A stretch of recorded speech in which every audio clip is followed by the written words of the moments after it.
جناب حذیفہ رحمان صاحب ہمارے بھائی، بہت شکریہ وقت دینے کا. مولانا صاحب کی جماعت کے جناب کامرہ مرتضیٰ صاحب جو کہ سینیٹر ہیں وہ ہمارے ساتھ ہیں. میں دونوں کا بہت شکر گزار ہوں. حذیفہ صاحب، یہ آپ کو اس بات پہ تشویش ہے کہ ایک تو ہم دیکھ رہے تھے مولانا فضل الرحمان صاحب وہ پچھلے کچھ ہفتوں سے گورنمنٹ کے خلاف کافی سخت باتیں کر رہے تھے، لیکن یہ پچھلے دنوں جو ایک جلسہ ہوا ہے اس میں انہوں نے گورنمنٹ کے خلاف جو باتیں تھیں اس کو بالکل ہی ایک اگلے سٹیج پر لے کے گئے. بالکل جو رگڑا لگا رہے تھے وہ بالکل ہی نیکسٹ سٹیج پہ لے کے گئے، اور پھر انہوں نے تنقید کا دائرہ صرف گورنمنٹ تک محدود نہیں رکھا بلکہ وہ اداروں تک بھی گئے ہیں، اور پھر بڑی یعنی بالکل بڑی ٹھیک ٹھاک باتیں کی ہیں جوانوں کو ایڈریس کر کے اور شہادتوں کے حوالے سے بات کر کے کہ یہ تو آپ کا تو کام ہی یہ ہے، اگر کیا بھی ہے، اگر جانے دی بھی ہے تو کیا ہے، کام ہی یہ ہے، میں کیوں لڑوں، میں کیوں لشکر بناؤں. آپ مطلب بڑا سخت باتیں. یہ کیا ہوا ہے حذیفہ صاحب؟ بہت شکریہ بدامی صاحب کہ آپ نے اس حساس موضوع پہ حکومت کا موقف جاننے کے لیے مجھے مدعو کیا. میں 2-3 گزارشات آپ کے سامنے رکھوں گا کہ مولانا فضل الرحمان صاحب کا حق ہے کہ وہ اگر کسی بھی سیاسی جماعت پہ تنقید کرتے ہیں، ہم پہ کرتے ہیں، زرداری صاحب پہ کرتے ہیں، لیکن ان کا بیان میں نے بھی سنا جو انہوں نے افواج پاکستان کے حوالے سے دیا. یقین کریں آج میرا دل بڑا دکھی ہے. آپ کے کئی درجن شوز میں نے شرکت کی ہے، کبھی میں جذباتی گفتگو کا قائل نہیں ہوں، لیکن مولانا فضل الرحمان صاحب سے اس طرح کی توقع کی نہیں جا سکتی. میں وسیم بدامی سے پوچھتا ہوں، کیا آپ کو اگر کہا جائے کہ 1 ارب روپے لے لیں اور اپنی جان قربان کر دیں، آپ 1 ارب کے پیچھے اپنی جان قربان نہیں کریں گے؟ یعنی وہ افواج پاکستان جو کہ بارڈر پر آپ کی حفاظت کر رہی ہیں، جو کارگل کے یک بستہ میدانوں کے اندر پہاڑوں میں بیٹھ کر آپ کے ملک کی حفاظت کرتے ہیں، جب یہاں واپس آتے ہیں کسی کی ٹانگ ضائع ہو چکی ہوتی ہے، کوئی قوت سماعت سے محروم ہو چکا ہوتا ہے، یا ایون کہ ساری چیزیں بھی برقرار ہوں، تو ایسا سائیکولوجیکل امپیکٹ ہوتا ہے کہ کئی سال لگ جاتے ہیں زندگی کی طرف واپس آنے میں. یعنی وہ لوگ جو اپنا آج ہمارے کل پر قربان کر رہے ہیں. یعنی میری بیٹی 4 سال کی ہے اور وہ میرے ساتھ گاڑی میں اگر بیٹھی ہوئی کبھی جا رہی ہو اور کسی وہ فوجی کو دیکھ لے تو وہ اس کو سلوٹ کرنا یا اس سے ہاتھ ملانا بڑا آنر فیل کرتی ہے، یعنی اس وردی سے محبت کرتی ہے. ڈیرہ غازی خان میرے حلقے میں ابھی پچھلے ہفتے ایک میجر شہید ہوئے، جب ان کی ڈیڈ باڈی لائی گئی تو ان کے والد اللہ بخش قرائی نے جب انہیں فوجی افسران نے کہا کہ آپ کا بیٹا وطن کی راہ میں لڑتے ہوئے شہید ہوا ہے، تو انہوں نے کہا جی میرے 8 بیٹے ہیں، اگر فوج انہیں بھرتی کرنا چاہے 8 کے 8 وطن کے لیے قربان ہیں. وہاں مولانا فضل الرحمان جیسا شخص جس کی ایک فالوئنگ ہے وہ سٹیج پہ کھڑا ہو کر اس قسم کی بات کر دیں، جس کے بعد میں سمجھتا ہوں کہ 26 کروڑ لوگوں کے آپ نے جس بات کو مجروح کی ہے، اس طرح کی بات کرنی ہی نہیں چاہیے.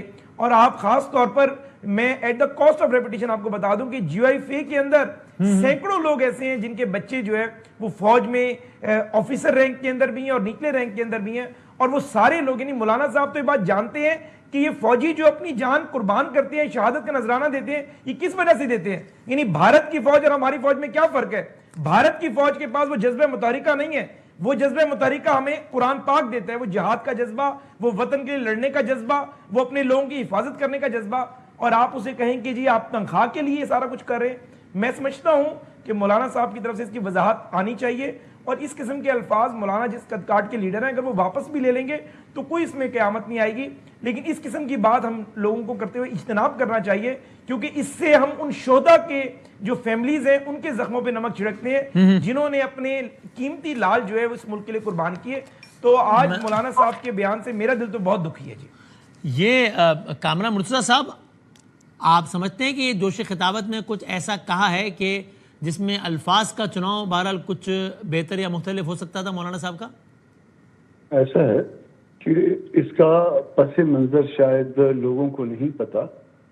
ایک پس منظر ہے، اگر آپ ایک مخصوص اینگل سے کوئی جگہ کسی چیز کو دیکھ رہے ہیں تو آپ کو وہ چیز جو ہے نا اس اینگل میں شاید جو ہے نا مناسب نہ لگے، مگر جس اینگل سے ہم دیکھ رہے ہیں اس میں شاید جو ہے نا وہ بات کسی حد تک آپ کو اچھی ٹھیک لگے.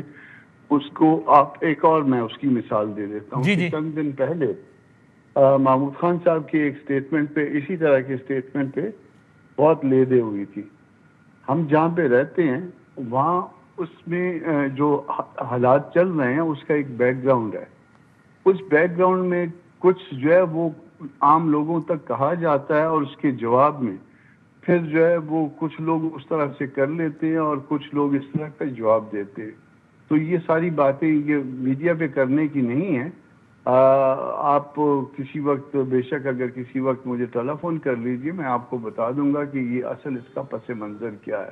کامران صاحب اگر اس کے بعد آپ خود مان رہے ہیں نا کہ گفتگو اتنی حساس نوعیت کی کہ آپ کہہ رہے ہیں میں ذاتی طور پہ آپ کو بتا دوں گا بدامی صاحب ٹی وی پہ کرنے کی نہیں ہے، لیکن مولانا صاحب choose to talk about it in public. جب آپ جلسے میں کہہ رہے ہیں تو ایک حساس بات کو انہوں نے انتخاب کیا نا پبلک میں کرنے میں.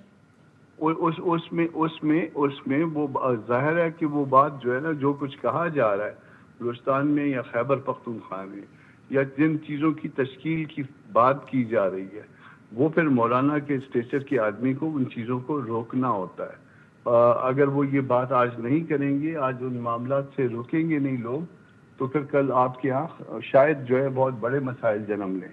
تو اس لیے جو ہے وہ آپ چونکہ آپ کو حذیفہ صاحب کو یہ پس منظر پتہ نہیں ہے، اسی سے ملتا جلتا بیان جو ہے وہ چغری صاحب کا بھی تھا. اور اسی کن کا تھا؟ سوری مجھے اگر اجازت دیں تو میں 1 منٹ لے کر اس پہ مزید بات کر لیتا ہوں.